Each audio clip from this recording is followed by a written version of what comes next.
Right, so Jonny, as an architect who's passionate and hasn't been jaded by just work in general, were you originally kind of someone who was interested in art and creation when you were young, or has it been something that you've developed later on? I was always into art when I was younger, drawing, painting, and actually at some point my career path was projected as art. To be as an artist. What type of an artist? I was fine arts, so painting, Oh wow, sculpture, like charcoals, that kind of thing. And at school, that was what everyone assumed I was going to do. And I think I sort of felt that art, the creativity of art, is quite self-indulgent. Not selfish, but self-indulgent. It's about how far you push yourself, and it's about expressions of things.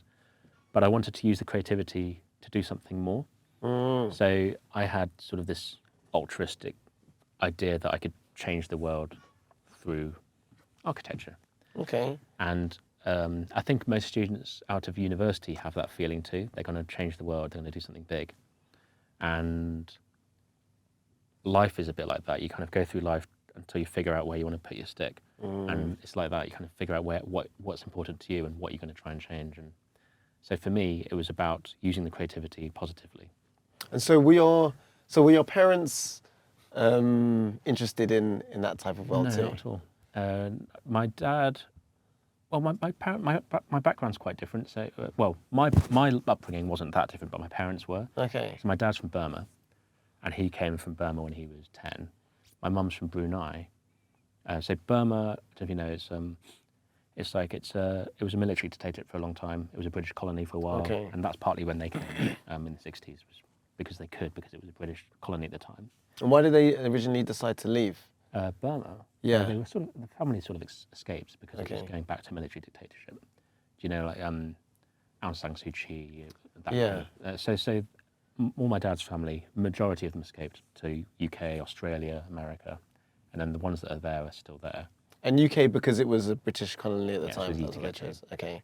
And they came over, 5 kids. So my dad would have been 10, into London, not speaking that much English.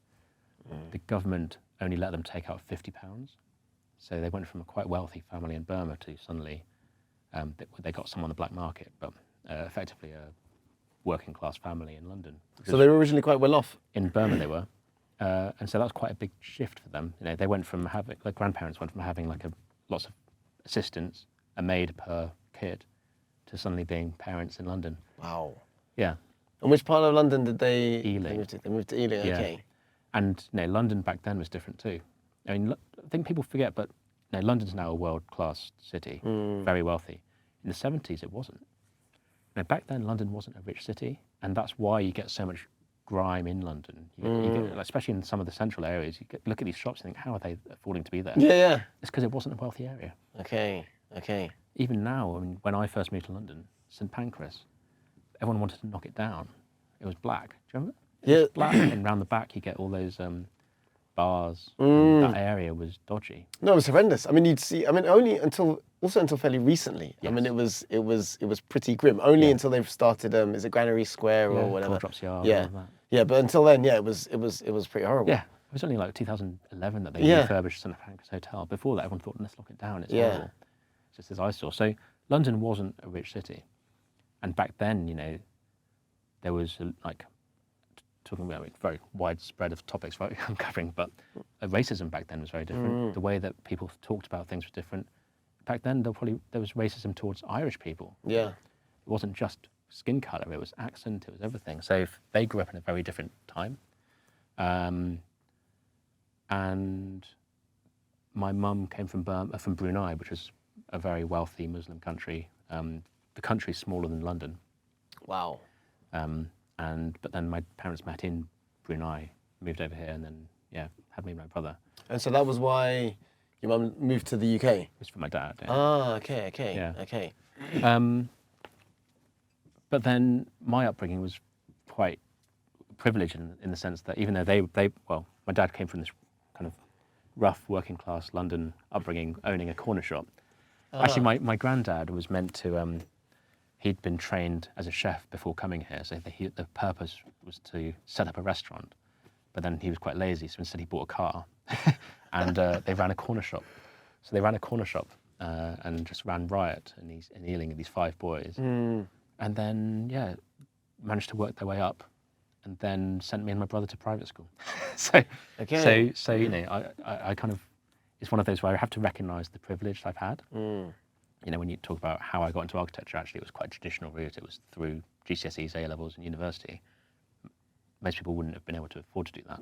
Yes, okay. And so I recognise that, but then I also then feel grateful for it and work to kind of pay it back. So that's quite interesting because most people, well, I don't necessarily know the stats, but people who go to private school tend to be funneled into fairly specific careers,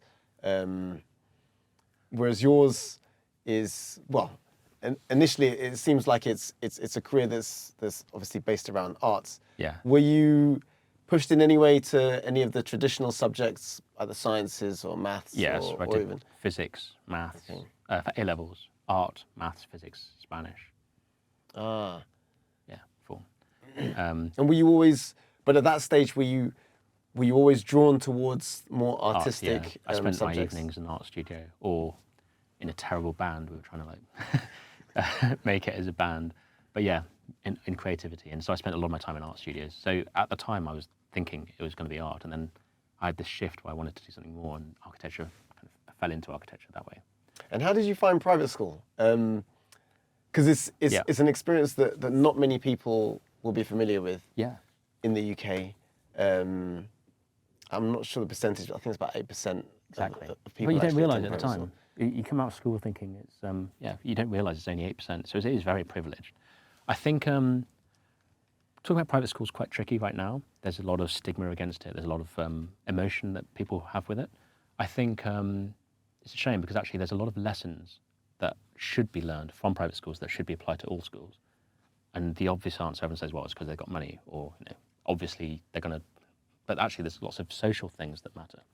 You know, simply having, breaking a year group up into houses, like whether it's, no, obviously I wasn't a boarder, but there's boarding, but even for the non-boarders, just breaking groups up into houses. I remember at my younger school, they broke us up into arbitrary Celts, Saxons, Romans, Vikings, and there was like red, blue, green, yellow. And it meant nothing. But at the same time, because you had this group that you had lunch with, that you had sports with, you had these friends that you would have never spoken to. And so you have your friendship group that's sort of formed for you. And then you have the wider group, because school's big. You know, you get like 200, 300, 400 in your year group. It's quite daunting. And I think people who come from private schools often have bigger friendship groups because they've been able to have this shelter of friends that they might not have spoken to before, and they've got that group, and then they can go meet the other wider lot. Was when you're thrown into a group, some schools are 1,000 people. If you're on your own thrown into 1,000 people, you might only have 3 friends because it's just too many, and then you kind of cluster together, and that's what those kind of houses do. But actually, I think the bigger thing that the private schools enable, because it's a long working day, you start at like 8:30 in the morning, you go home as a day boy, you went home at 9 o'clock in the evening. But 9 o'clock in the evening is a day boarder. Yeah. Wow. And people who don't know private school think, God, that's a lot of school. But actually, within that, a lot of it's free time, and it's up to you to figure out what to do. I mean, you do your homework at school, so you don't take the homework home, but you've got free time, you've got sports, you've got clubs, you've got dinner, you've got time, people just going to town. But it's up. But even with the lessons, you've got different lessons to all your friends. I'm sure that's the same in other schools, but it's you have to figure out for yourself. And I think it's that autonomy that is the difference. Whereas state schools, you often finish at 3 o'clock. So your school is there, and then beyond that, it's just free time. As there, you've still got to then, you go into town, you do whatever, but you've still got to come back for dinner, come back. So it's up to you to control that time. And you've got a lot of like self-responsibility. Yeah. And because I don't know what it is that's different with private school people, but there's something that I've noticed in architecture. It's knowing what the question is that's being asked. Interesting. What do you mean by that? So often clients, developers, they don't know what they need, but they're asking you a question, but they don't know themselves exactly what they need. And somehow there's something about people I've seen from private school who are able to get to the essence of what is being asked. Okay. That's interesting. And I feel like, I've noticed it in people who come from private schools who don't always get it from non-private schools. Yeah, And I don't know what it is that made that. I mean, so having been to private school myself, I think one of the things that I'd always noticed is the level of confidence that people have. That whether or not it's actually deserved or not. Yeah. I remember being in school and being told constantly that regardless of where I sat in terms of whatever set I was in for maths or English or whatever, that I was smarter than everybody else in the country, that the people in the school were smarter than everybody else in the country, and that we were going to do better than everybody else in the country. And I think that level of confidence is something that's very difficult to replicate in other scenarios. And that gives you that sense of belief, which is why I think people, regardless of how smart they are, tend to rise to senior positions. But also, it's the other thing I think that's really useful is who you're surrounded by, and where they're going as well. Well, I saw some friends from school recently, and one of them, he went to teach in a state school, and he was saying the teaching quality is no different. And I agree. I'm sure the teaching is exactly the same. It's the other stuff, and it's the other stuff you can't put your finger on. And in a school day, in a normal school day, when you finish at 3, you don't get those extra things. But in the private school, you have lunch with adults. You with the teachers. You have dinner with the adults. There's more interactions that aren't just teaching. That's true. And I think it's those kind of interactions that help. So you actually have conversations with adults that aren't just them at the front of the room telling you stuff. You've got there's different setups that are more natural. So it's not okay. You have to talk to this person here. You have to talk over the length of a day. Your interactions are different. Very true. So were there any teachers that you remember and that were particularly influential? Yeah, but I think again, I didn't go to the state school, but I get the impression that it makes a bigger difference in a state school if you've got a passionate teacher who really wants to get the best out of you. Whereas the setup in the private school is it means that you there's a safety net as well, in that you can't drop off the radar. Like if you're late to a lesson in our school, if you were late to a lesson, you got what's called a tardy book. It meant that at 6 a.m, you had to go to this room and sign this book, and so you just knew not to do that. You didn't want to do that. Or detention was on Saturday night. So if you got detention, it was Saturday night, and so you sort of had these punishments that you can't do in a state school. You can't tell them to come in at 6 a.m. You can't tell them to come in at Saturday night. But for you, then it's up to you whether you want to do that or not. So then you learn not to get caught. Or you learn these things that are skills that you can't teach, but okay, if I'm going to do something, don't get caught. That's very true. Yeah, I can remember being in detention. I mean, I did detentions between 8 and 10 on a Saturday night. Exactly. Oh, this is crazy. Exactly. 8 and 10. And then if you were late, you'd have to wake up on a Sunday morning and run around this block, basically. So you'd have to run 3 times around it, which counted as one drill. If you got double drill, then obviously it was 6 times. But I mean, I think it was 7 o'clock in the morning on a Sunday. But I mean, you're right. You've got the opportunity to be able to do that to people. And then it's up to you to know, I don't want to do that. I don't want to come in at 6 a.m. and do a drill or whatever it is. So yeah, that's true. So there's a lot more control that you have over the consequences. And that's a skill that you can't just teach, but you need to have so I guess it's not easy to apply that to state school. Yeah, that's very true. That's very true. But there are some things that you can. Yeah. So with regards to your journey through school, were your parents, how did they feel about the decision? Probably when you were 17 or 18, you thought, okay, you're going to go to uni and study architecture. Yeah. How did they feel? Were they supportive of it? They loved the idea. Okay. Yeah. My mum always had this philosophy of, you borrow your children's time and you've got to let them go. But I mean, I know that every step, she'd be sitting in the car crying. Like dropping off at university interviews, she'd be crying. Okay. A-level results. Every step of me no longer being their child. So I read the stat that over 80% of your time with your children is in their first 16 years. Wow. And I think she knew that, but at the same time, you've got to let them go. You can't keep them. So like my brother went, he moved to Hong Kong. I worked abroad for a while in Middle East.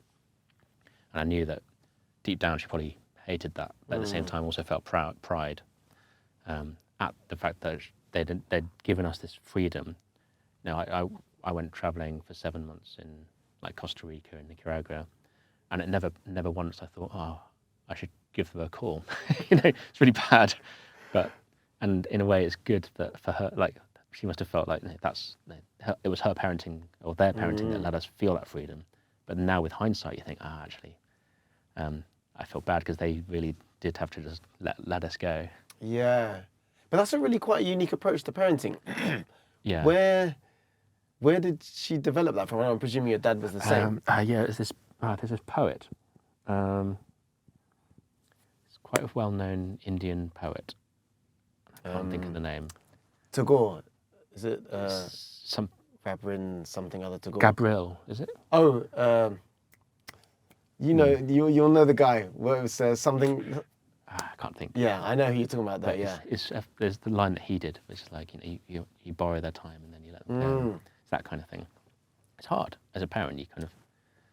It's impressive though. Yeah. As I said, it's just. But I mean, I think it's almost a broader discussion around just parenting in general and the level of and maybe trust or comfort that parents had. Yeah. Like I remember going to Malaysia for maybe a month, and there's no mobile phone, right? So Yeah. I remember being on a boat once, really late at night, and it kind of just going all over the place and thinking I might actually die out here at the sea. Yes. And no one will have any idea where I am. Yeah. Because all my parents know is I've gone to Malaysia for a month. So yeah, maybe I suppose maybe culturally there was a sense of almost just allowing the world to take us to wherever we needed to be, as opposed to being instrumental in every step we take. Yeah, but I think traveling is really important if you can afford to, or even if you can't, like work and use that money to travel. It's so perspective is important. So when I was working abroad, actually, there was lots of people. It was in Dubai for a while, and there were lots of people from other cultures as well. And my Serbian colleagues could never understand. They're like, "Why do you Brits and Americans love going to poorer countries?" They're like, it's a really interesting way of putting it. Like, what is it? Like, but having come up from poverty, he was like, I would never want to go to those countries. I want to enjoy. But I think as a person from a more privileged country, it's really good perspective, and it changes your perspective on your day-to-day things. Like even in Dubai is a very passport-based country, and it's quite hard to on a day-to-day to live like that actually. But I would experience minor racism from people where they assumed I was Filipino. Over there, a Filipino in a lot of countries is cheaper work, so they're university educated, but they paid lower salaries. Okay. And but then people say that taxi drivers wouldn't want to pick me up because they assume I'm Filipino, so I'm not going very far. And that's crazy. On the one hand, I'd get a bit annoyed by it, but then on the other hand, I'd think, but actually, I'm this 23-year-old living in I was sharing a flat with the Serbians. It was a nice 3-bed flat. We had a pool, which is normal over there. But then my Filipino colleagues, they'd be in the same flat, except their living room would be full of bunk beds. Okay. And there'd be 15 of them in there. So there's a privilege even there. And so while I was thinking it's a bit annoying, at the same time, fundamentally, I'm doing all right, and I've got to be aware of that and appreciate that. Yes, very true. That's very true. And that's something that you only that kind of perspective you only get from traveling and seeing the world. People who are financially struggling. I'm not putting down anyone's stresses, but then you go to some countries and they're in really what you might consider quite dirty circumstances, and yet they all seem really happy. And then you think, okay, there are some things you can let go more easily, and some things that are just genuinely you can't. Yeah. And I think it's all about like stress can be good if it's not intense stress, but you can use there's stress at a certain scale, I guess, and you can use it to focus, or you can worry too much. It's something that you learn as you go. I think that's actually fascinating because it was one of the questions I was going to ask was actually when you decided to go into architecture. I mean, whenever anyone thinks about the career, they think about 7 years of studying. Yeah. That for me would be incredibly stressful to think about. The idea that that after having done primary school and having to go through the challenges of GCSEs and being told that if you mess up your GCSEs, you're finished for life, that's it. Yeah. Then going to A-levels and the same thing, you need to get into a decent uni. Only to discover that now you're choosing a subject that's going to take you 7 years before you're fully qualified. Where did the motivation come from to undertake something that very few people, I think, would find appetizing? Well, funny enough, slight segue from the direct question, but right now there's a big debate in architecture about whether the 7 years is right and also whether it's accessible. So diversity is a tricky one where in architecture I think there's only something like 8% of architects are black. Okay. Is that black or BM? No, that's black. Okay. BAME there's more because there's lots of Asians who get into architecture. Okay. But that doesn't represent, and actually architects, you're designing for everyone, especially in a city like London. Why are there not more people representing when they're designing for those people? And I was doing a talk, I helped with this charity called the London Village Network, was it the Local Village Network? And it's called the Power of the Hour. The idea is that we understand networks. We were talking about LinkedIn earlier. We understand the power of networks and the importance, but a lot of people don't even get near that circle because they just won't get there. Working in charity, you kind of understand that as well. And so the idea of the power of the hour is you get professionals in to give an hour of their time to these kids and expose them to other ideas. And at the end of that, one of them was like really interested in the architecture. Said, "Oh, do I need to go to university, or shall I go to university?" And it wasn't as simple. Of course you should, because actually it's a really expensive thing now, much more expensive than when we were. And I was thinking, it would be really frustrating especially if you're from a financially difficult background, you save up all this money to go to university, and you get there, and then a lot of people are just there for a good time, right? Which university is very fun, or it can be very fun, and then to do that for 7 years to get to a career then that isn't actually that well paid at the start. Architecture isn't as well paid as people assume or people think. No, and I mean you can study for just as long to be a doctor, right, and be on a much higher salary, or getting into banking and you're on much higher salaries. So, and I think the course costs are very high, and then also the other criticism of architecture courses, or the big debate right now, is that people come out of university, and university courses for architecture are very, very design based. It's all about creating these scenarios and then solving them. But then in the real world, they come out of university even after 6 years, or however long, 5 years, and they don't know how to build anything. There's no practical knowledge, or the very, very limited practical knowledge in that course. And so there's a big debate, why is that? Is that actually useful? And on the one hand, it's really, I think there are lots of things to take from it, because it's very good as an architect to problem solve. Building is the solution, building is the output, but actually before you get to the building, it's about thinking. Yeah. And that you don't learn on a building site in the same way that you do, it's about the level of detail that you're looking at. So construction you learn on the job, but actually the design beforehand you learn at the university. And so then I think right now in our company we're taking on what's called level 7 apprenticeships. Level 7, which would be after you've done your bachelor's. Okay. But now they're also introducing level 6 apprentices, which are straight after A-levels. So you don't do any university at all in the way that we did. You go straight into companies. So you work in a company, and at the end of that you get the qualification. Wow, that's very different. It's very different, and I can see the benefits, especially, it's more accessible, because university is expensive, you get debt, especially now the course is, $9,000 a year, whereas when we were there it was $3,000 a term. And so you come out of that and you're going to be a more useful, well, I say more useful, you're going to understand construction. But then I don't think you might not come out of that, unless your practice is good at it, you might come out of that and not be able to look at a problem and know how to think about it. So it's hard. It's a hard balance. But and that space is really useful, I think. The space to grow and think, as opposed to kind of going straight into something practical. Yes. I think is challenging. Yeah. But would you have preferred to? Which path would you have taken had you had the opportunity to do it again? I would do the university again, Okay. if I can afford it. Yeah. If you can afford it, I recommend it.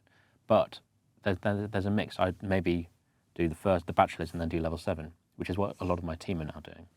They did the degree, but then instead of going, you then work for a year and then you go back to university in architecture. So there's part 1, part 2, and then part 3 is professional. So part 1 is 3 years degree. Then you do part 1, which is 1 year of working. Then you go back for 2 more years diploma, and then you do working, and then you do professional qualifications to become an architect. So how did you afford it? How did you manage to? Well, it was cheaper back and then. to live and. Well, it was cheaper back then. So it was, we had student loans like most people, and also my parents helped. Did you work at the same time? No. Yes, later on I taught at university, but in my first bit I didn't. Okay. And actually, with hindsight, I wish I did, because I think it teaches you better time management. You then. There's a uni, that's true. Yeah, but also that highlights I was in a lucky position. I was able to not. I didn't need to. There's a lot of. But then I also just talking about the self-confidence from our schools. I kind of had this self-belief that it would work out. So, for example, I would accumulate credit card debt, which I wouldn't recommend, because I sort of knew that unless I really mess up, I'll get it back. And not everyone has that not so much self-belief, but that attitude or relaxed attitude towards money. Yeah. That's quite a lucky place to be, and I wouldn't recommend it. But I just thought, unless I really mess up, I'll get it back. And so I didn't work. I had credit cards, and but things were cheaper back then too. No, that's true. That's true. And what was the studying like to be an architect? Because it's weird. It's one of those professions that I don't think people really understand much about. Yeah. People understand the process that's necessary to become a doctor or a lawyer. Yes. But architecture always seems fairly mysterious. I think what's hard is architecture is it covers such a wide spectrum. There's so many different things that architecture touches. And what's hard as well when you're working is a lot of people you're on site, they're expert at that one thing, but you've got to be an expert in all of it. And a lot of architecture, as a designer, you've got to figure out, you've got to have an awareness of who you are or who you want to be. Because architecture, you could become, especially at university, you can focus on sustainability and do everything that cares about the world. You can focus on aesthetics and classicalism, or the things that fit in well with the buildings. You can do things that completely contrast what you're doing. Or there's the social aspect. You can become, like I've noticed in some of the schools I've been to visit recently, they've now got entire units that are dedicated to feminism or... Oh, wow. And that's a big discussion, actually. In design? Yeah. Wow, okay. And there's a big thing, would cities be designed differently if they were designed entirely by women? And I went to some talks recently that were quite eye-opening. It was about designing the cities that are safe for women. And it started with this,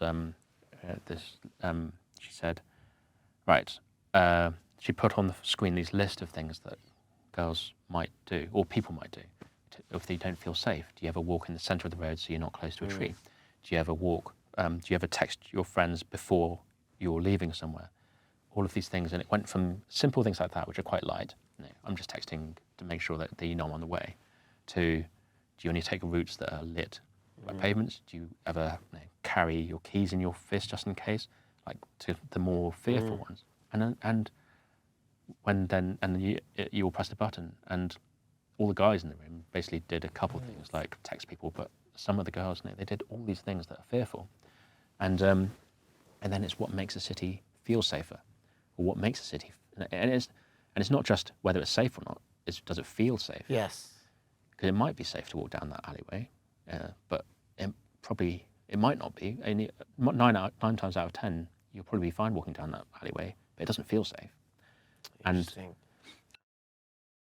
she had this stat of the amount of missed opportunities that, in terms of tangible money, of things that people didn't do because they felt scared of going down that way, and the amount of money that lost by people not spending there or something.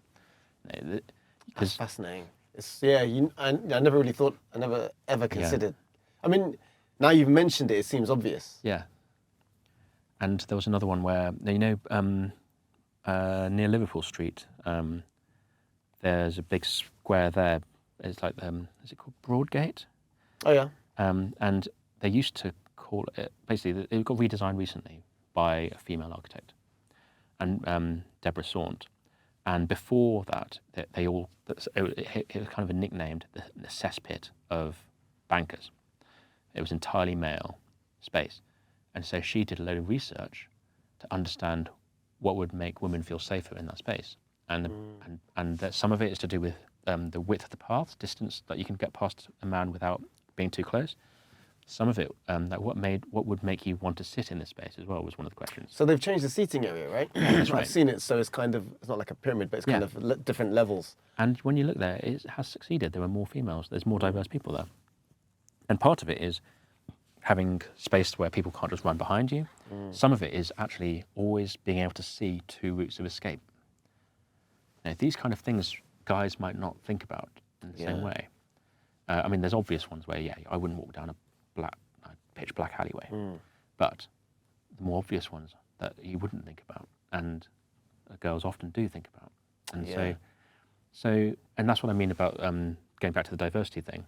It's not good enough to say that there's only 8% black architects, because we're designing spaces for people. So when you're designing, in theory, you should be represented as a people whose space is being designed by someone. You should be represented in that industry. And then that goes back to the university question as well. Actually, part of the hurdle is, if you're coming from a background that is financially struggling, you're not going to then spend a load of money on a course that doesn't even pay that well at the end. Yeah. So you're going to go into the more lucrative jobs because in your life you have felt stress with money. So you need to alleviate that stress by getting rich. True. And architecture was traditionally an elitist job. I'm talking about 100 years ago. It was all about Corinthian columns, and it was an art form. And then it was only an era called modernism, where they rethought how we should be designing spaces. There's a lot of things that didn't work, and all that concrete, brutalism. Yeah. But the fundamental change was that architecture wasn't referencing an era. It was thinking about it from scratch and how we use space. And we use buildings differently to how we did 200 years ago, 100 years ago. Look at the house. Most people would often now go through the back door into the kitchen because the kitchen's the heart of the house. Back then it wasn't. Back then it was the bit you hide away and your guests would only see the dining room. Whereas now it's the heart of the house, you will hang out there. So the way we use space evolves, and that's where things like modernism was important, because it was rethinking how we use space. Wow. So were these the types of concepts that you were thinking about when you were Designing training? University? Yes, but I guess the thing is, because where did you? Because I mean, these are pretty fascinating facets of architecture that we just don't really think about. But was this something that you'd already that you thought about before you were going to enter into the profession? No, not at all. And that's the thing. So architecture, you could be an aesthetic architect, where all you care about is the look and feel. Ultimately, everything has to, whatever you do with your ideas, you want it to look good. And then, like saying, some architects, all they care about is sustainability and that's getting more important now.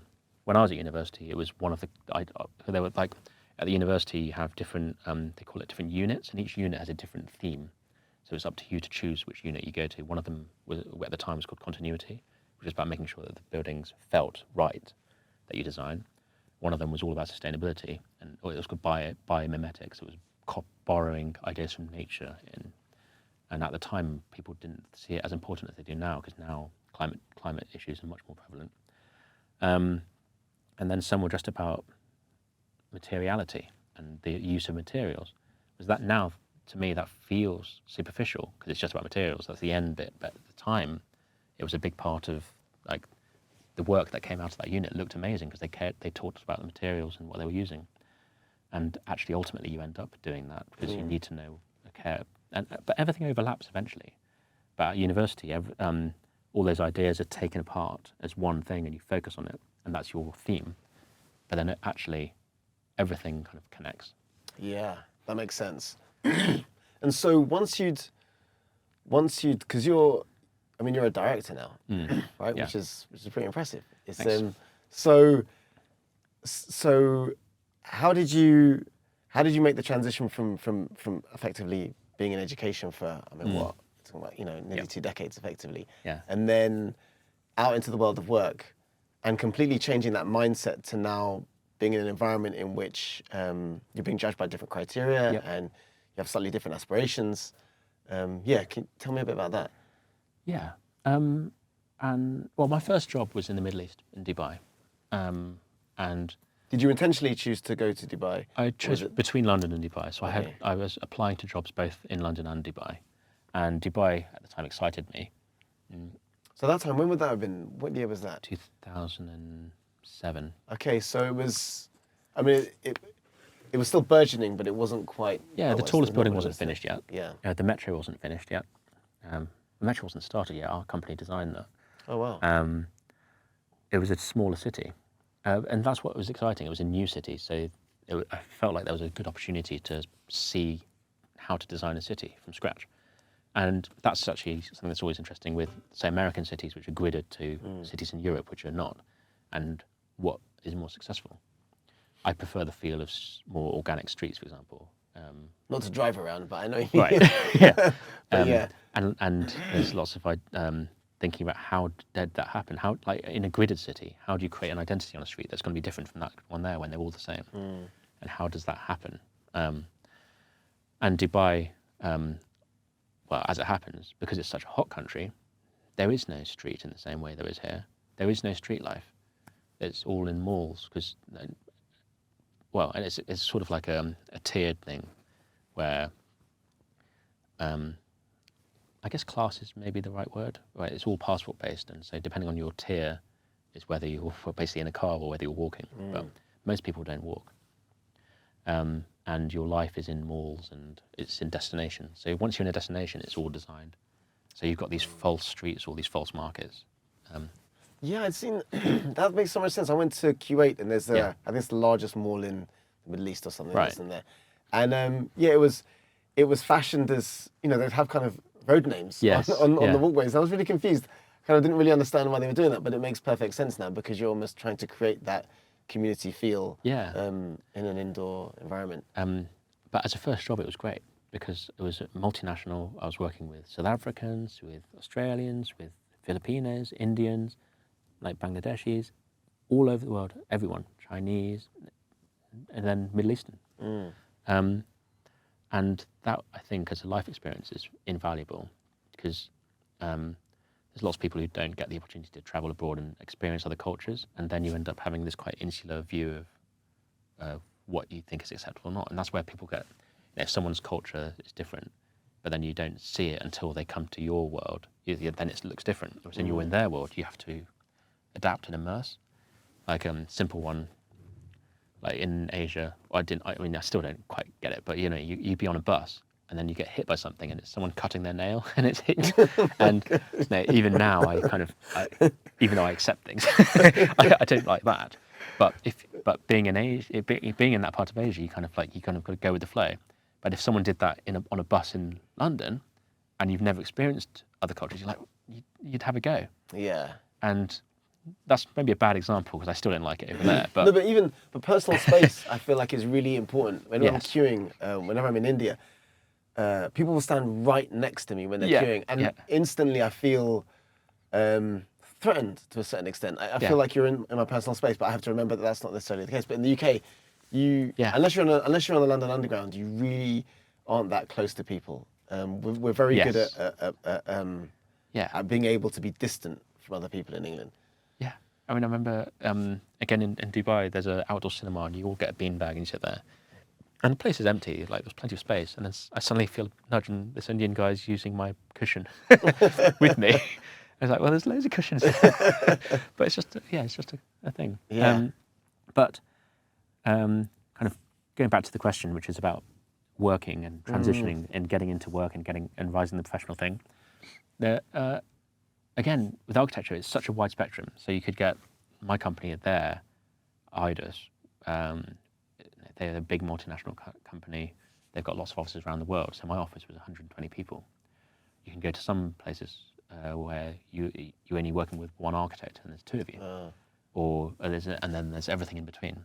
And there's some companies that are 300 people. And there's no right or wrong answer as to what's better. I valued the experience I got in that company because you understood professionalism. So there was a hierarchy.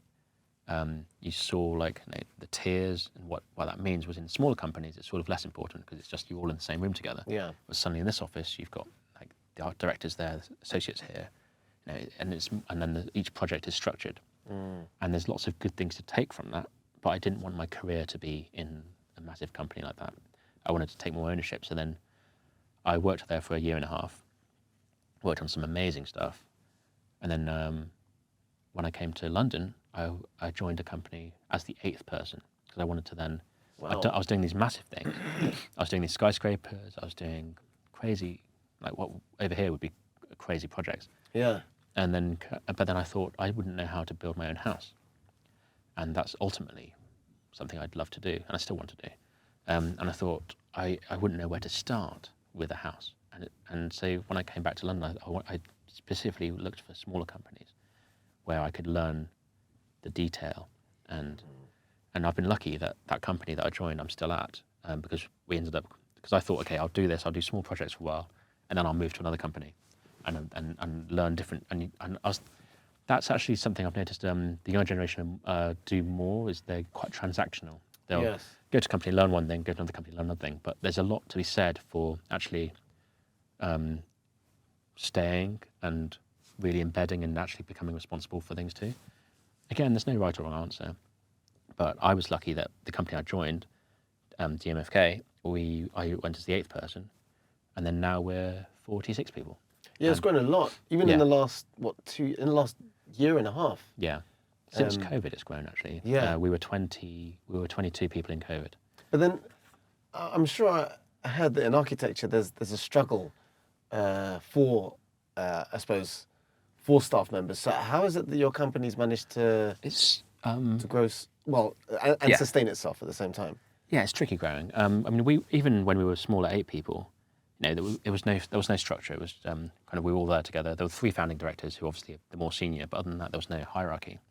And when we grew to 20 people, or even 16 people, we suddenly realised that we needed more hierarchy and structure. So then we created a role which is called associates. And then as we've grown more, then there's senior architects and project. You need a bit of hierarchy for people to know who to go to. But I've got a question about that though. I mean, I've come from a charity, 2 charities actually, that have started off quite small. Yeah. And when we were small, it felt amazing. It felt like, we were against the world. It was something that we all had ownership over. Yeah. That was more than a job. And also that there aren't necessarily as many rules or ways or kind of I suppose rules about the way in which you engage with people, but that all changes as soon as you start to hit a certain number of people. Yes. And the transition between being an organization that's very much has people at the center to an organization that's slightly bigger and looking more externally can often be incredibly difficult. Yes. But it seems like you guys have managed to, or during this process, it's been reasonably successful. Yeah. So when you're smaller, it's like a family business. You're all friends together. You're all doing everything together, and you kind of feel a responsibility for each other. There's a good difference actually between what it's like in the UK and America, for example, where in UK, it's more personal. In America, everything's professional, nothing's personal. So my friends who went to America, for example, they said that if you were in a company and then you moved company, you effectively got poached, you'd go to another company and then you go, so you're a junior level, you go to another company, you go up the ladder, you get promoted a few times, they'll poach you back. Because, and in their eyes, this other company is paid for you to learn. You know, as effectively they've trained you and then they'll take you back and you've been trained for free. Over here, it's much more personal. If you leave a company, it's sort of like a breakup. Yeah. And I think that's just not just architecture. I think that's true across British. I don't know, something about that. Yeah. But it's more personal. And it's a bit like that when you're growing. It's much more personal when you're smaller. And it gets to a point where actually people coming to the company now with bigger, they're expecting a bit more professional or more like we kind of, as a bigger company, you're owed a bit more formality or processes and so on. And we've had to catch up and do that. And a bit more professional. Not professional is not quite the right word, but more like you do a role and that's it. And but part of what we've always loved is the idea that everyone mucks in. And recently we did a summer trip where because last year when we did the summer trip, we just did this thing that we paid for and everyone took it, everyone lapped it up, and it was very fun. But it didn't embody the values that we always had as a company or as a firm growing up. So this year we did a thing where we rented a field full of yurts and had this barn house, but everyone volunteered for certain roles. So some people were decorating, some people were doing music, food, everyone cooked. So some people did bar teams, some people did cooking, but it meant that everyone chipped in and it just got that vibe going again of everyone mucks in, we're all in it together, and it's a bit more, we want it to be more personal. I don't like it when it's too professional and distant. And so it's good that then everyone mucks in, but at the same time, we've still got this professional structure and hierarchy that carries across our projects. Yeah, that makes a lot of sense. Yeah. But your company's, it's quite interesting in that it seems to have a wide range of projects that it decides to undertake. Some are really quite, I mean, I wouldn't use necessarily the word traditional, but work on historic buildings. Yes. And then at the same time, is it the Kentish Town? You're doing one in Kentish Town? Yeah, that's right. Which is just completely New. I mean, it's completely new, right? But then I also noticed that you guys have tackled some brutalist projects as well. So it seems to span. Is that normal for an architectural firm? No, a lot of companies do one thing. There are some companies that just do residential and do big housing. Some people generally, people who set up on their own in London would start off doing houses, doing like house extensions, because that's just the norm. And I've got some friends who did that, but they specifically didn't want to keep doing that. So they did competitions on big commercial stuff, and now they're doing it. Some companies are very good at like just fitting out rooms like this. Some companies are good at fitting out shops. But a lot of companies specialise in their thing. We always deliberately didn't want to, and I think that's why we grew out of COVID, because we were resilient in that we had different sectors.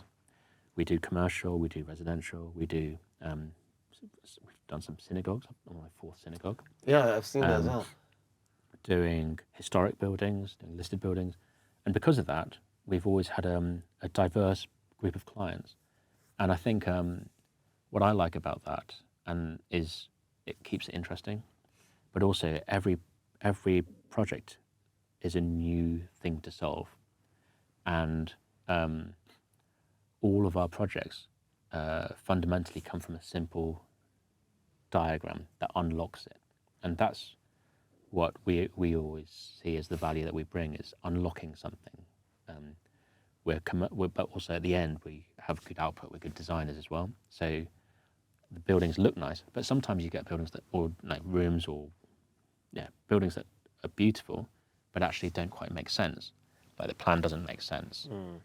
As we always tried, everything from us starts from a simple diagram that unlocks something, that rethinks how we use the space or understands how it's used. And then after that, then you get into the detail. So it's all about the scale of what you're looking at. You're problem solving from the start, and then you just hone in. So eventually you're talking about the joint here or the fabric, and then it all ties together. Because some architects are very good at the diagram, but not good at the finish. Yeah. Some architects are very good at the finish, but not the fundamental diagram. And so we try to do all of it. And then what's great is that by having that ability to problem solve, it is problem solving. Going back to the art thing, art is kind of creativity, just blank canvas. Architecture is never blank canvas. It's always context. There's always something. Yeah, there's always a purpose behind it. Yeah, and whether it's just about aesthetics, or whether there's something more about the way that people use the building, or sometimes it's about more social values. You're solving a space for a certain type of people, and that's again goes back to the representation. It's important that as a company we have good representation of all types of people, so we can think about scenarios that we wouldn't think about. And that goes back to the whole thing about women. I wouldn't have thought about some of the things that actually that research comes up with. But also, we can't just, even though we're trained in thinking about things, we also have to then listen to other people. So if you're designing a public space, you need to ask the people who are using that space as well. You can't just go in there and say, well, this is what I think. Yeah. There has to be engagement. That makes sense. So during your time, what's been one of the most engaging projects for you? What's a project that you're most proud of? Well, I think as a practice, I'd say there are 5 projects that have changed our path. So for example, we never had a plan to be 46 people, and we never had a plan to be more or less. It's just always happened organically. We never had a plan to do big residential. There was a while where we just did houses, like a lot of architects do in London. And then we kind of dabbled a bit in commercial spaces, and then we were very lucky in that we grew with a client called the Office Group, who do what's called co-working. Okay. Which is thinking about, so instead of just having an office, it's having the spaces in between that we can activate and use for people to kind of come together. And so say if, this space, you rent this space, but actually out there's another space that you could use as well, just take your laptop and work on. That kind of thing.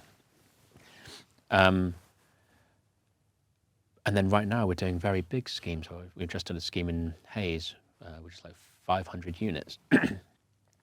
But actually, it wasn't because of our residential experience that we got that necessarily. It was our historic buildings experience that got us that job. Because the big developer was struggling to get past the planners because they had these heritage assets. And the normal residential architects that they were using for the master plan couldn't get the planners on board with what they're trying to do because they were just trying to demolish it. Okay. And then they brought us in because we did a lot of historic buildings, and our perspective was different. And so it wasn't our residential experience that got us there, it was historic buildings that got us there. And so which again goes back to the holistic. The benefits of you having a really wide portfolio. Yeah, and so I'd say there's 5 projects in our practice that changed our trajectory. One was up in Manchester doing social housing. Now, we haven't done actually any social housing beyond, like specifically since, but it just got us on the radar of people doing housing that we're sensitive. One was Salters Hall, the brutalist one you're talking about. Yeah. And that was a major one because it was well, actually, that's a good example of the offering something else. So they came to us for design, the client. And I don't know if you know livery halls. That's a livery hall. Yeah. They came to us for design. They've got that building. It was the last Sir Basil Spence building that he ever did. They got their ceremonial spaces on the top floors, and then below they needed to monetize these buildings because the salt industry is not the same as it used to be. But the salters are very good at education and research. So they came to us for design, and that design's lovely. We did a design that won lots of city awards, and it complemented the building. It was a brutalist building, and a lot of people would have done something that completely contrasts that. Whereas we looked to fall in love with that building, understand what the original architects were thinking when they were doing certain moves, and then think how if they rehired that original architect, how would he have done it? Okay. So Basil Spence. And so we designed a beautiful pavilion extension to the building. But the other part is, we only did that because we figured out these land swaps. So we did land swaps with the neighbouring sites, and we also increased the floor area of the building by pulling these bays out, which is, you can't tell, but it was respecting the original design, putting the bays out, and increasing the floor area so much that then paid for the rest, the ceremonial bits. Wow. And and similarly, recently we were on this job for a synagogue where they were looking for a design for their synagogue to rebuild their synagogue, which was kind of crumbling. And we were looking at it and thinking, why have they gone to so many other architects? And all these architects have done a design. Why has no one won the job yet? And so we realised it wasn't just a design, because we can all design, and yes, our design might be nicer than that one. Maybe that's why we win it. But actually, it was unlocking something else, which was we identified that the site is a big site, and they've got this unused area at the back. And then we also looked at their budget and realised they couldn't afford to do anything. Their budget wouldn't have afforded to replace the synagogue. It would only replace half the synagogue. But all the land at the back, we then said, well, what if you did residential there? And we then did a scheme that we thought could get planning, and that number of units would more than pay for refurbishing the rest of the synagogue, and that's what won us the job. Wow, so it's not necessarily just about designing. Yeah. And it's about problem solving in ways that sometimes the client doesn't even know what they need. And that's what I mean, because you'd kind of have a consultant on board for that, really, wouldn't you? I mean, you wouldn't have you'd never really considered to bring an architect firm to solve that problem. Yeah. And that's what I meant about the knowing what the question is being asked. It's they didn't know they needed that question answering, but they didn't. But then they kept going to other architects and coming up with other designs, and so it was about. And the same with the Salters. They came to us for a design to get past planning, but actually we then unsolved another problem, which meant that they then got the funding from the commercial value of those floors, then enabled them to do the ceremonial spaces that also needed doing, but was originally outside of our scope. So Salters Hall is another one that then changed the trajectory. Suddenly we're on this radar of doing bigger buildings. Yeah. Another one's called York House.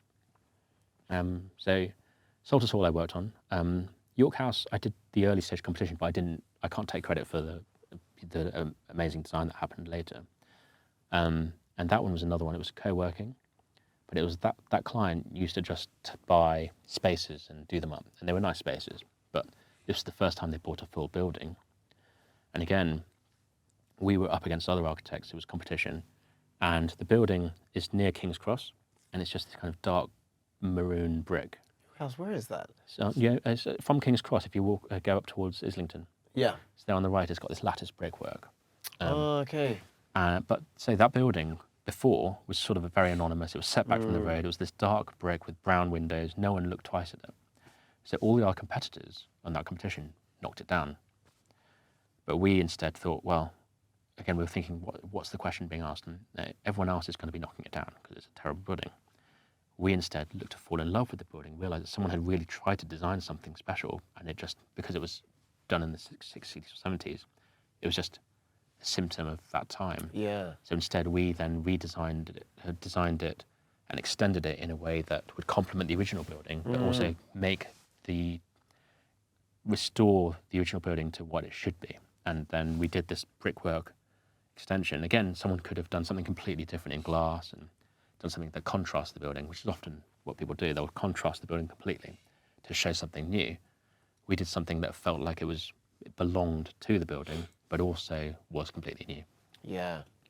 And that won lots of attention and still looks beautiful now. So that's the one that then changed our trajectory in terms of our commercial standing. So then commercial clients were looking to us. Okay. Because also we did all the interiors. So then we did all the finishes inside as well. And that's what I mean, the finish, like the diagram's good, and then the fit out, the finesse is there too. Yeah, okay. Wow. I mean, they're really broad in terms of their scope. Yes. So when you're designing, I think it's really interesting you've said that you're trying to find out what's the question being asked. Yeah. But what's the process like? Because it seems like you've got a really unique way of approaching projects in and of itself. How does the process work in terms of ideas and then getting into the planning stage and then submission? How does that process take place? So I think any new project or any new situation or problem can always be daunting. And sometimes I see people stressed because they don't know how to start. Steve Jobs talks about it in his book, actually, like creativity is never born from just a spark. Oh, there's the idea, done. Even in his industry, he said it's not creativity with a blank canvas. It's rational creativity. Okay. Right, and so I think the best way to approach what Steve Jobs talked about it. He always had 5 steps that he used to approach any problem, and I think everyone has to find their 5 steps. Okay. And so because it's such a broad thing, and so you can panic and think, I don't know where to start. So instead, you have these 5 steps, and the first step might be as simple as look at the site plan, and then just look at it from a helicopter point of view, and like find the key moves, analyze it. Then the second step is, everyone's got their different steps, and I can't remember what Steve Jobs' 5 steps were, but by the end of those 5 steps, you then have got to the start of an answer, and then you can evolve that, and some architects, it might be look at the plan, or for us it ends up with at the starting point of that 5th step is the diagram. You start with a diagram, and you start, and that's what I mean by all our projects are born from this simple diagram that unlocks something. And I think that's how everyone has to figure out what their 5 steps are.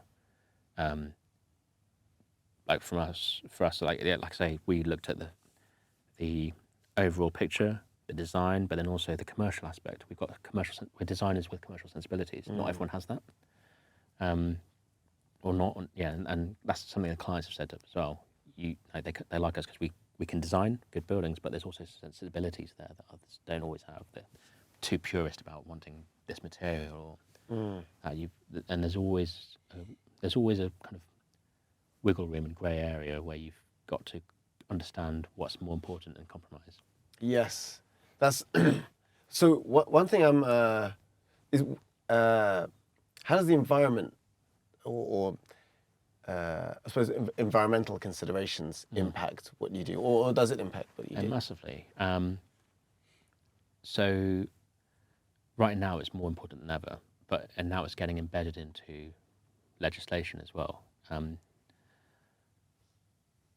For years, we wanted to do new builds. So, like as an architect, like we've always done lots of retrofit, but we're always wanting these new projects. But now, actually, we don't want the new builds. We want to retrofit because actually, London, in a city like London, there's lots of buildings that are kind of performing badly. They've got bad environmental. They've got single glazing, no insulation. And 10 years ago, a lot of developers would just demolish it and build new. Now, actually, the carbon footprint of that is massive, and you've got to assess it and understand what can be adapted to improve it. And so all our projects right now start off with retrofit first.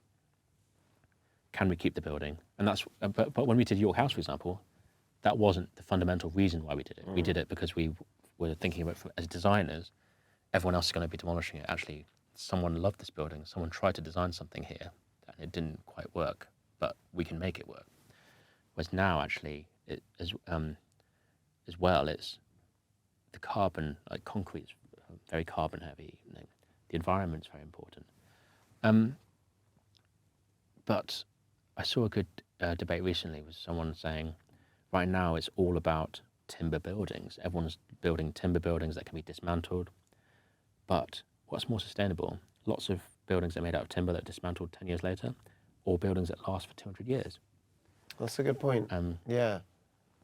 And again, there's no right or wrong answer. There's probably, the answer's always in between. We're doing a building right now that is made out of stone, structural stone. So the structure is, so the only carbon is the transport from the quarry to the site. Wow. So all the columns and the core are done out of stone, cut straight from the quarry, put onto a shipping bed or a lorry, taken to site and plonked there. And then the frame within it is then timber. And hopefully it both looks good and it's functional. Yeah. I'm really excited by that building. That sounds interesting. Yeah. So is technology, how do you work with, because technology is always moving so quickly. So something like that is,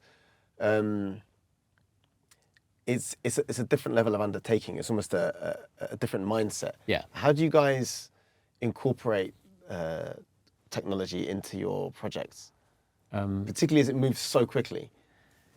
Yeah, I guess a lot of the issues right now are that the country's getting hotter, the summers are getting hotter. So in the past, especially in countries like UK, it was all about keeping heat in.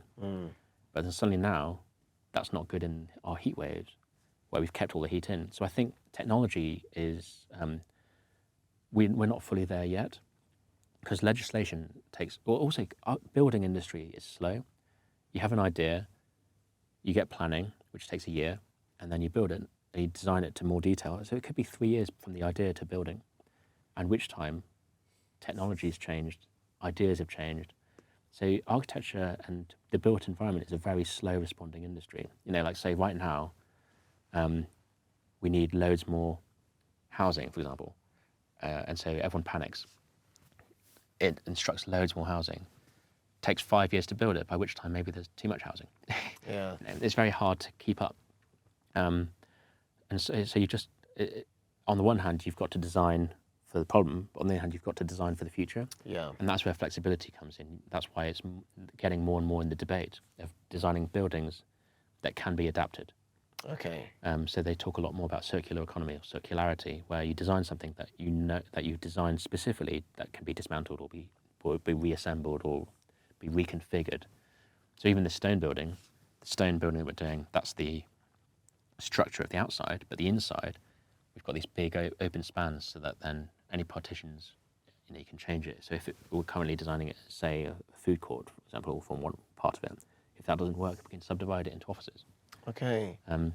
So there's multi-purpose, or at least the opportunity to be able to change. Yeah. That makes a lot of sense, actually. That makes a lot of sense. Yeah. And that's why it's a shame, actually, because concrete allowed that. Concrete changed everything because it allowed you to not have load-bearing walls everywhere. You could have columns, slabs, and then also what's called curtain wall, where suddenly the facade could just be glass. I mean, now it's like everyone thinks, oh, it's just lots of glass buildings, but at the time it was revolutionary because before your external walls were solid with windows, but suddenly now it doesn't matter what you put on the outside. It's slabs and columns, and then you can subdivide the space however you want. What's a shame is it turns out concrete's very bad for the environment. Yeah. Because concrete solved a lot of problems. Yeah. So I've well. Yeah. You obviously work and you're very happy where you're working. Let's say you could work on any project that's currently taking place in the world at the moment. What project would you like to work on? I think rather than what I'd like to work on, I think what might be a good one to talk about is, and this talks about perspective, is projects that are more controversial. Okay. So right now, a hot topic that everyone's talking about is NEOM, the line in Yes. Saudi Arabia. Yeah. And everyone has questions about morality, sustainability, all sorts of such. And I can't delve into all of those. But for example, around the Gulf, they've got these crazy master plans. But it turns out they're actually on site building these things. One question is it sustainable to build these things? Yeah. And then someone said to me, well... But isn't the idea behind them that they're supposed to be sustainable? Yes, but it's still, is it sustainable to build a brand new city from scratch? Yes. And this is where perspective comes in. Everything's how you look at it. So one guy said, well, the thing is, on the other side of the Gulf, of that water there, you've got cities like Sharm el-Sheikhs, you've got these, and they're just sprawl. And he said, this area is completely untouched, but tourism's coming. If you leave it on its own, it could become that city. It could become Sharm el-Sheikh's complete sprawl, concrete everywhere. That's not sustainable. And so if you compare it to what's there, which is nothing, of course building is not going to be considered sustainable to not building, but you have to assume that building will happen. Yes. Okay. And that's a big thing with sustainability as well. Right now, a lot of the construction is in the poorer countries because they're developing. But actually, a lot of the carbon used in the planet was done by what's now the developed countries from 100 years ago or 200 years ago during Industrial Revolution. So a lot of countries are saying, well, who are you to say we can't use this material now? You used it for 100 years. Actually, all this damage is from you guys. Yeah. So there's perspective to everything. And you have to assume that countries need to develop. Although I saw something really bad the other day, which was in China, for example. They built too quickly. They built so many flats that then it affected the housing market, where suddenly, because there was so many flats available, pricing got too cheap. So now they're just demolishing these brand new buildings. I've seen that. I Yeah. mean, they're also these kind of just ghost towns, aren't they? Where Yeah. they built, and Too much. there's no demand anymore. So they're just demolishing it. Yeah. And that's terrifying for us over here, because now we're doing retrofit first for as much as we can. But at the same time, there's one building we're doing where the existing building, it's in terrible condition. It's got very big beams. It's got low ceiling heights. And we did an assessment of if you refurbished the building and kept it, its carbon footprint, so it's called the whole life carbon assessment, versus if you demolish it, did a fully new build, purpose-built building.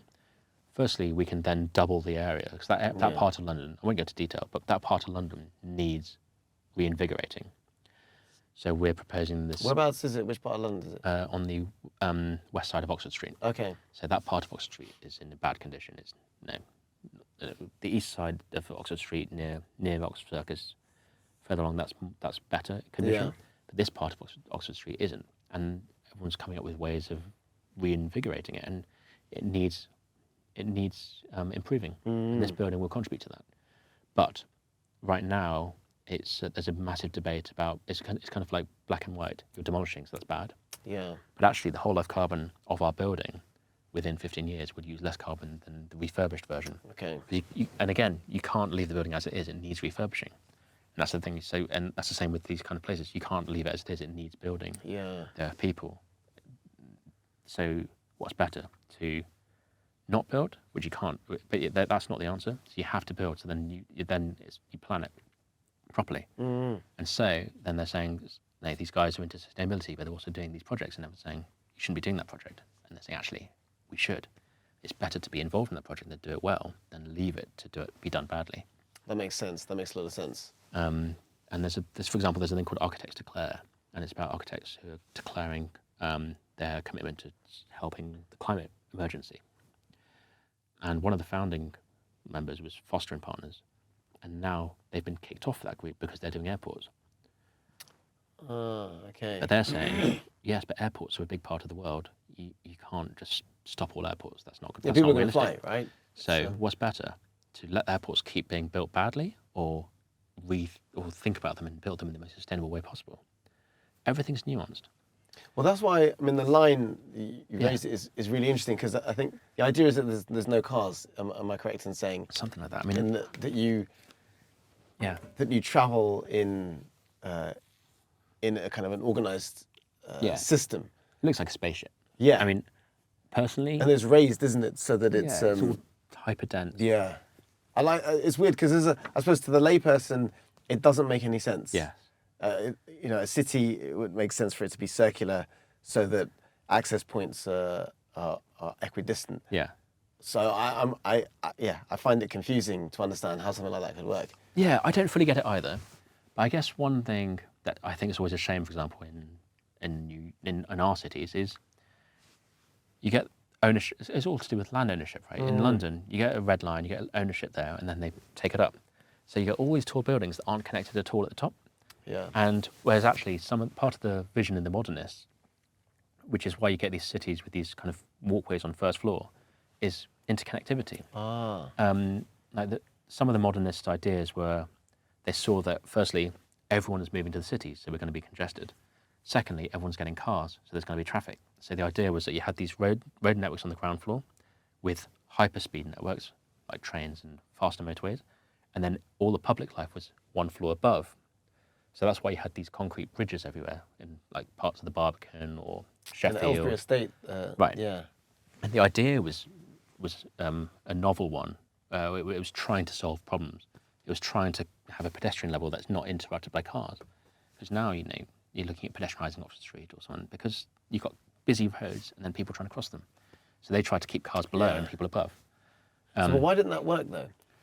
Well, I'm saying it didn't work, but maybe it did. But from my perspective, it never felt like it. I mean, anybody who talks about living in the Ellsbury Estate, and I worked in South London for a long time, felt incredibly unsafe. Yes. In that estate. I think it's to do with oversimplification. Like the world's more complex than than some of these diagrams. But just to end on, finish that bit. So then the idea was that because everyone was moving into the cities, you would end up living so far away from where you work. So the idea was that then you have this level, which is all retail and restaurants. Yeah. Then above that, you have your offices, and above that, your residential where you live. So you're always within. This is the idea, like the current 15-minute city. The idea was that everything you needed was within 15 minutes. What didn't work? There's lots of reasons why it didn't work, but one of them was then after the war, a lot of developers saw this hyperdense thing out of concrete, but instead of doing it in the cities, in the centre, with tiered uses, they just did it in the estates, just put flats. It was never intended for that. But the other thing is understanding why things form in the first place. Why did this street become the centre of a city?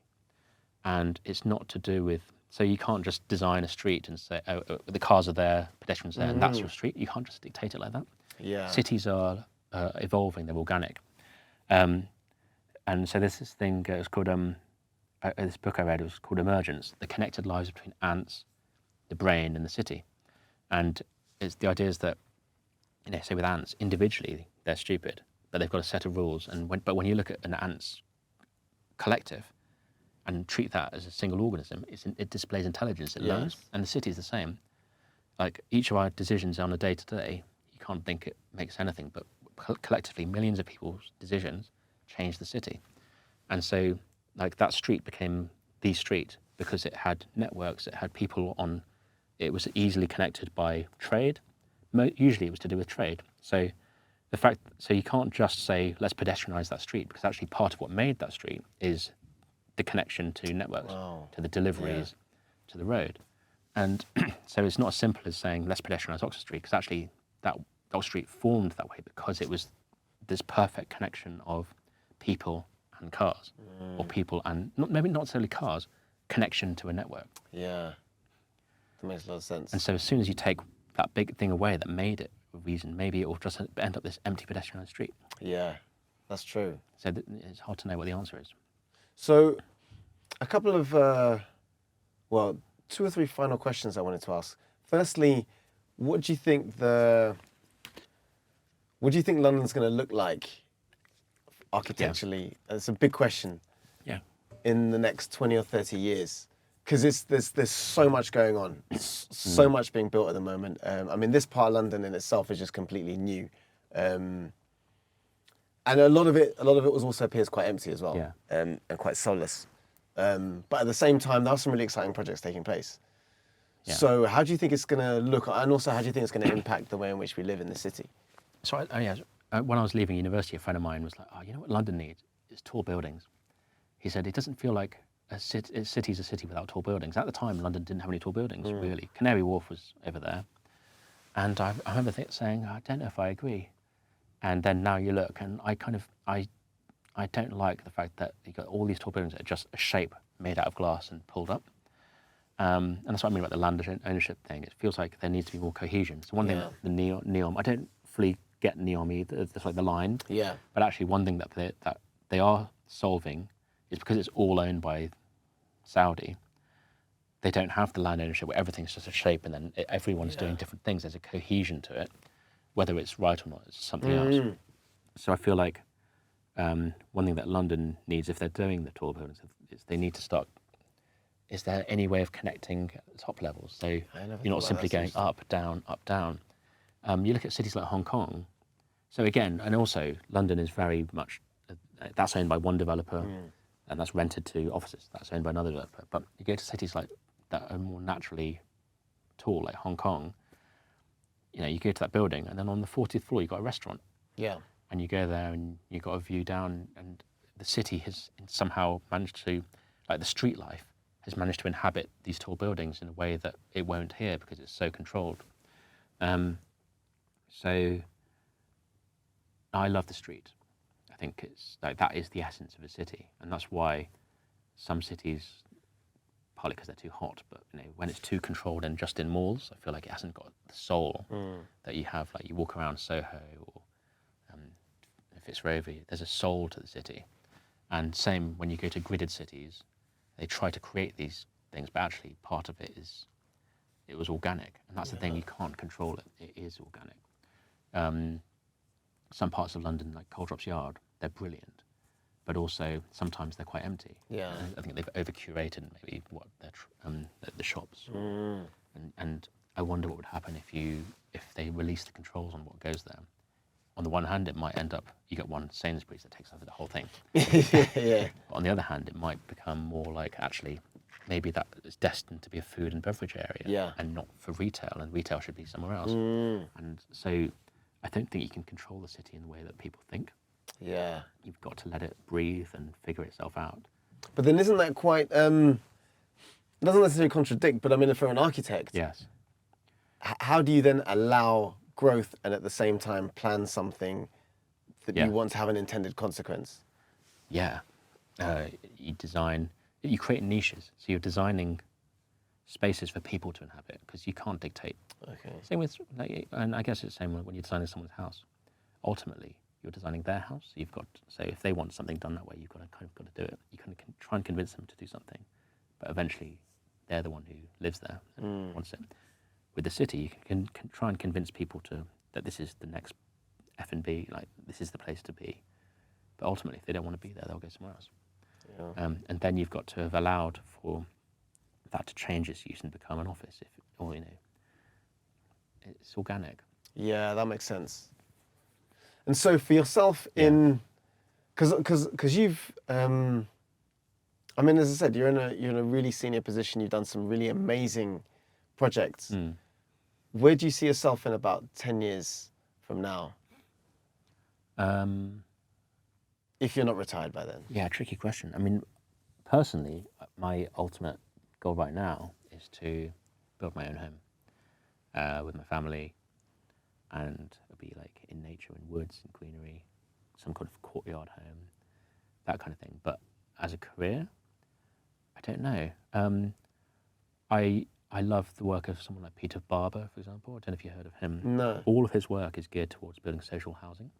So social housing is kind of like, it's council housing. But he designs them in such a way that it makes, even though it's council housing, but it makes them feel like someone's designed it for them. And you look at, and people will go there, even at council rent, but they'll feel pride in it. And he's able to do these beautiful buildings for council tenants. And I haven't spoken to anyone who lives there, but I'm pretty sure that any council renter who lives there must feel like pretty blessed. And that's something that's quite special. And so I don't want to simply, I'm very good at making money for other people. That's a lot of our problem solving skills. Ultimately, the clients are developers, and we're good at making stuff good for them. But I want to do something, I want to be giving more to the people, back to people as well. So I've learned a lot of skills along the way, and now I want to give it back to people. So personally, I want to be doing something that's got some kind of something that's giving back. That would make that makes a lot of sense. I remember I worked in South London for a long time, and it was around Coin Street, the area of Coin Street, and they could always, because the land had been sold to them by £1 for £1 by Ken Livingstone, they could do anything, because architects were really keen to be able to design something right on the Thames. And a lot of the people that I worked with actually lived in the Oxo Tower. And I remember, and there's a Roco estate as well around there. Yeah. And I didn't realise that it was all social housing. Yeah. And that people were living in these fantastic spaces designed by these really creative architects that were for people who didn't necessarily own those homes and paid peppercorn rent. And it was one of the most inspirational things. I think it made me realise what social housing could do. Yeah. Well, funny enough, it's my colleague Ben who did Oxford Tower. Oh wow! Okay. Yeah. The one thing I don't understand about Oxford Tower is, well, it's quite beautiful, is that the corridors are really big, and I always kind of thought that might be, this is my personal opinion, it was a waste of space, until I realised the difference between the Oxford Tower and a standard tower block. Yeah. That it lacks space and it lacks light. Yeah. And it lacks the feeling of not necessarily freedom. Freedom's kind of an oversimplification, but just the idea that you feel more relaxed and more comfortable in more space. Yes. And I think that's why the Oxo Tower, I think, still looks as beautiful inside as it does outside. Whereas for a number of tower blocks, I don't think people necessarily had the same level of comfort or respect for the space. A lot of it's feeling, and actually that goes back to the council housing, those concrete blocks. They did a big assessment of all of these failed buildings. They're called defensible space, and it's the feeling of a space being owned. So then they linked back. So this book analysed all these council estates, so these concrete modularist blocks that, and tried to understand what shapes worked or what worked and what didn't. And there was like a scale of damage and decay. Starts off at the bottom with just litter and kind of peeling. Then the next step is accumulative. Then the next step is graffiti, peeling, and the next step is broken glass everywhere. And the final one, excrement. And that scale they found was directly linked to whether the space felt anonymous or not.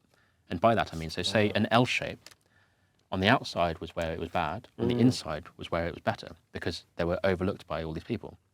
Or a U shape, the centre bit was better, because even though they don't necessarily own it, it felt like those people who looked onto it, that was their space. Yeah. Another thing was how many doors were off a corridor. So say if you had a lift or stair going up, and then you had this anonymous corridor with 40 or 30 flats, then actually that damage, or the kind of things that people just didn't care about, went up to people's front doors.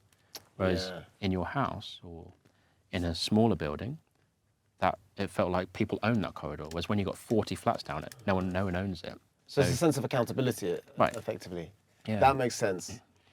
I mean, but it is strange, because I remember going to Singapore for the first time, and I remember we were staying at my friend's uncle's place, and he took us there, and it was just this huge estate of tower blocks. I remember thinking, I felt pretty unsafe initially, because I was thinking, if you took me somewhere in England with lots of tower blocks, I don't necessarily feel that safe. Yeah. Until I realised quite quickly that I think the way people, I don't know whether it's a stereotype, but the way people respected that space was completely different. Yes. So my grandmother lived in a tower block on Queensbridge Road in Hackney that was infested with cockroaches. I remember when you get into the elevator, you'd have to stand in the middle because there was so much urine around. You didn't want to touch anything. Yeah. It was horrendous. And that my memory of it very young was that this is a real life ghetto effectively, and it's become ghettoized.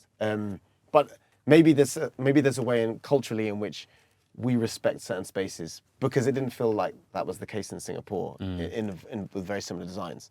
The one thing I think that was different though was that it felt like there were play spaces. It almost goes back to what you're saying. The blocks were built around a central space in the middle in which there were playgrounds and gardens, and so there seemed to be a sense of accountability for their environment. You ever heard of Kowloon City? Kowloon City, I've heard of it, yeah. It's been demolished in now. Hong Kong. Yeah. Yeah. That was basically, because of the borders, it was effectively a 16-storey slum. Okay.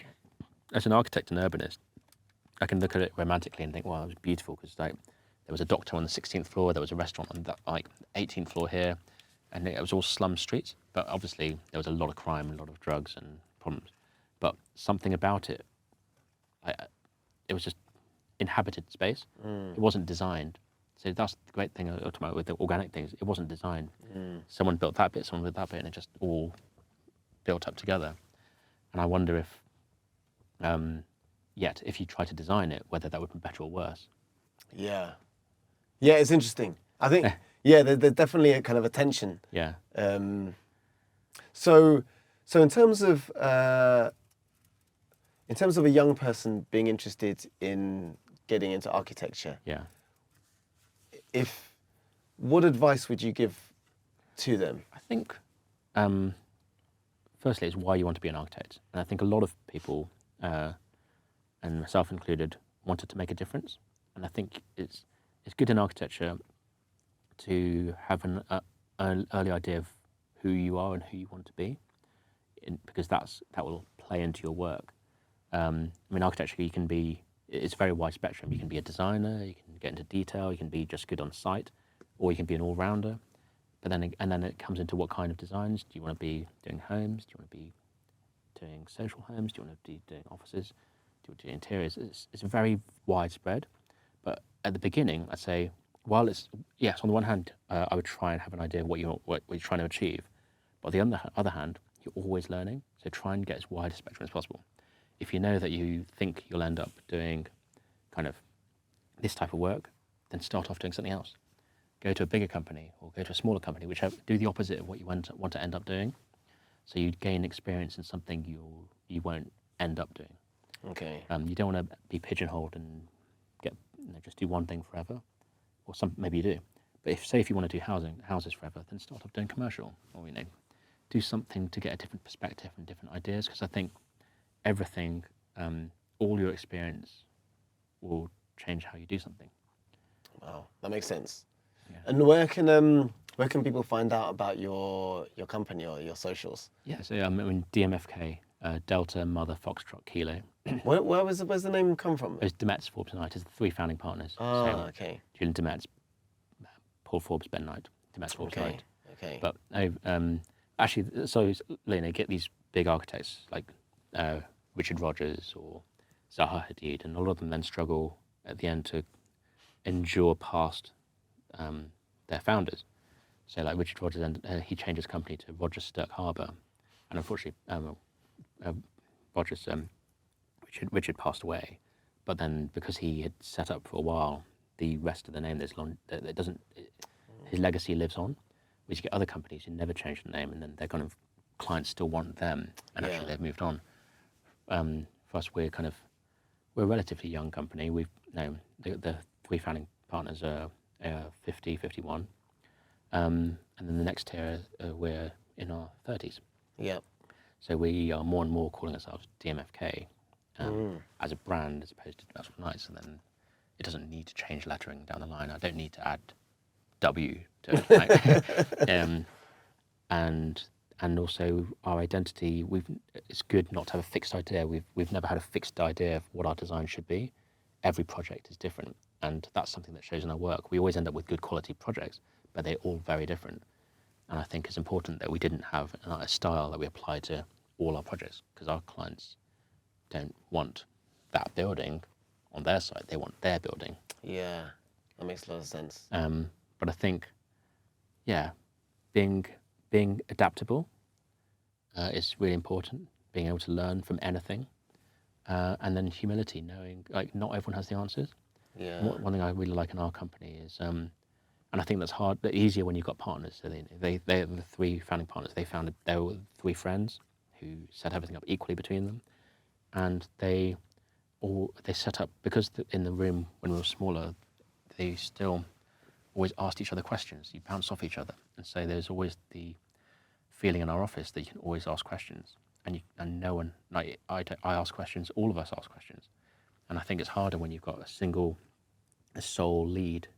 They can't be wrong, and I think that, as a person, that's important.